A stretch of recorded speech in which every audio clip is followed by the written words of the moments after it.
just watched the UFC and saw tough men, athletic men putting their best forward. Similar thing to what you see in rugby league, another very tough sport, team sport, men putting their best forward. Problem is that in the modern time, we've lost models of athleticism that were valued and treasured by our ancestors. And so we only have this one vision of this competitive style of sports where it's one versus the other. And this is what's entertaining. But if you look back in music, the music that we have now wouldn't have been valued highly by people in the past. And you look at the classical music that took many generations to arrive to the composition and the complexity of music, which is objectively much harder to produce and to reproduce. And we're not really doing that like we used to in terms of classical music. You see the same thing with classical architecture and the beautiful buildings of the past, the cathedrals and other buildings, and the huge structures that were collaborative structures like Amsterdam and Paris, where you have man-made canals that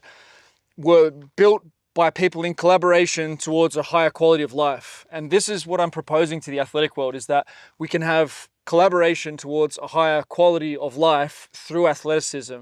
And we did have this in the past. If you look back, you can see the music, you can see the buildings, and you can see that we're not doing things anywhere near to the quality that we were doing before. We weren't building these things that you look at and just they're magnificent in terms of the beauty and the effort that went into them. They were built in different logic by different times. And the same thing is true for athleticism and athletes of the past. Still today in Russia, there are many circus schools. Ukraine also has good circus schools, Armenia, the former Soviet Union. And circus was something that was really big all across the whole continent, from the edges of Asia, Chinese artists, all the way to England. And you can see the history of those performances. And what they would do was come together and show their abilities and what they developed generation after generation, improving athleticism. And they would come together with the merchants. So there was a selling going on and trading and fine goods that were cultivated with the same kind of mentality. In fact, like the guilds that were producing great wares of art were treasured and revered and brought together in the best. And the same thing was happening with athleticism. And how do we do that again? That's the question that I'm asking myself and that I value most. I know it sounds kind of abstract, but it also works in making our current athletes inside of the current paradigm better. If you look at Usyk, currently the best heavyweight boxer in the world, you go and look at his training on YouTube, you see that he's developing himself as a more well-rounded athlete in the way that circus performers did in the past. And the overall vision of athleticism for a Swiss village, for example, you can find, again, on YouTube, you can go and see what did they value in the Swiss villages, the places that built amazing structures and canals and beautiful houses over the centuries gone past. They valued running and throwing stones. They valued this other sport that they're shooting things over yonder and catching them. They valued their traditional dance. They had a kind of wrestling that was a little bit like sumo wrestling. But what's interesting about this is when it's village games, it's in the culture that everyone participates in. It's not this abstract idea that we have at the moment of like one person from the village or one person in the city is doing breakdancing, another one's doing salsa dancing, another one's doing something else. They had a coherence within their village, and they built from generation to generation their abilities in music, in architecture, and in athleticism.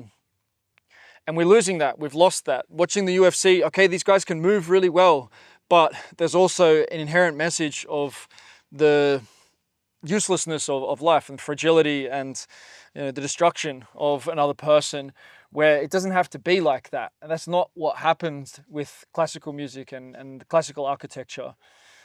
So there is a model for that with New Athlete. This is what I'm putting forward. New Athlete Project is putting forward a new model of athleticism that builds individuals in a similar way to how men were required to be for their tribe, for their village in the past. And valuing individual development of athleticism and performance is something that I would encourage you to think on and consider for yourself and also for future generations. What do you want to bring your children up into? When you develop all of these areas, like Usyk is, acrobatics, maybe he's not developing so much. There's a little bit of spinning, but this is the one that he's missing the most. But he's practicing consistently basketball and soccer and some tennis. You also see the Dagestani athletes, they're playing their own version of basketball, they're playing soccer, not just for 5 minutes for a warm-up, they're playing for hours at a time and they value it. They're playing paddle. You build better athletes that can perform better. If you do want that specific, current dominant paradigm performance to win on the weekend, you need to build more rounded athletes. The combat component is obviously there for Usyk. The dancing ability, you can see Usyk dancing. Most of the combat athletes have good dance. If you look at rugby players, the ones that can dance are better players. They're harder to tackle, they're harder to deal with. So there is a clear paradigm and structure here that can be developed. And to the modern strength and conditioning coach, this sounds kind of ridiculous, but to any athlete, it sort of makes sense.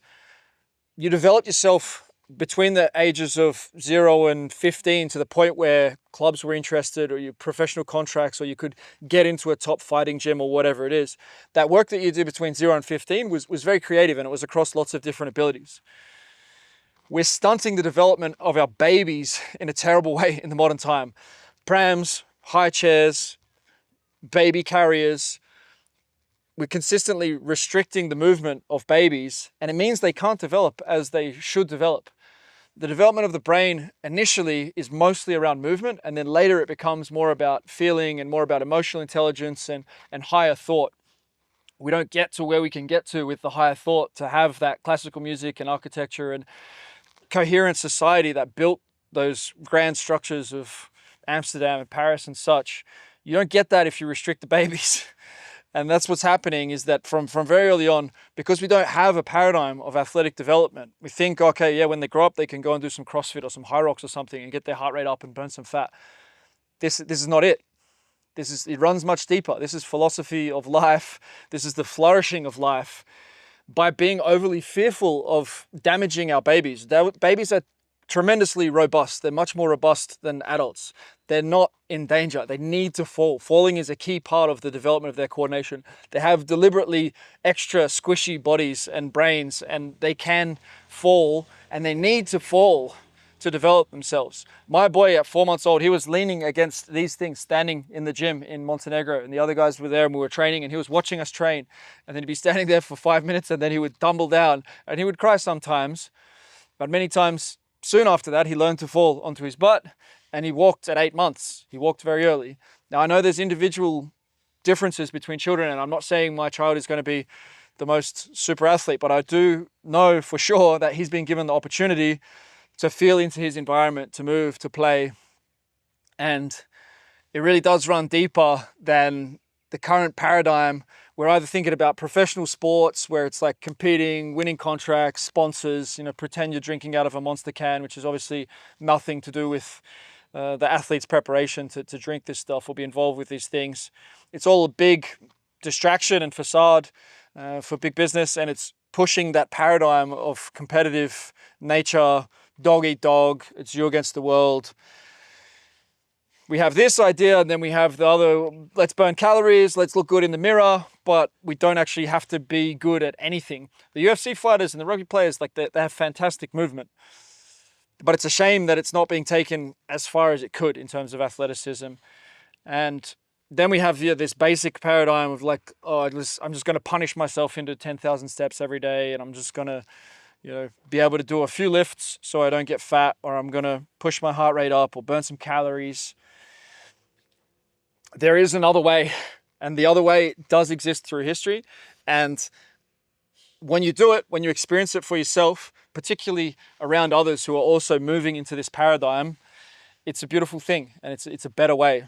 And this is what I'm dedicating my life to. This is what I'm building, and I love it when at any age we can recreate that baby-like development, that 0 to 5 type of development, and give a man the courage to learn again, to dance, to do some combat with someone who they know is not trying to kill them, to play with balls that they haven't played with before. It opens up a new paradigm, a new perspective for the future. And this is what we need. If you would like to experience it for yourself, I've made a free component to the New Athlete Project app, and you can join it through the description. Of course, this is a business and we are building physical locations. It does take significant investment to build the app and to be able to do the things that we're doing, but we're also committed to putting out free content and free support for anyone who wants to experience something different as far as athleticism goes. And it is something different. The areas that you haven't developed in the past, particularly in dancing and combat, are often ones that people have left completely to the side, or acrobatic ability. When you take these on, when you take on, maybe you did sports that use the hands, but you didn't use the feet at all. Maybe you used the feet playing soccer, but you didn't develop your hands.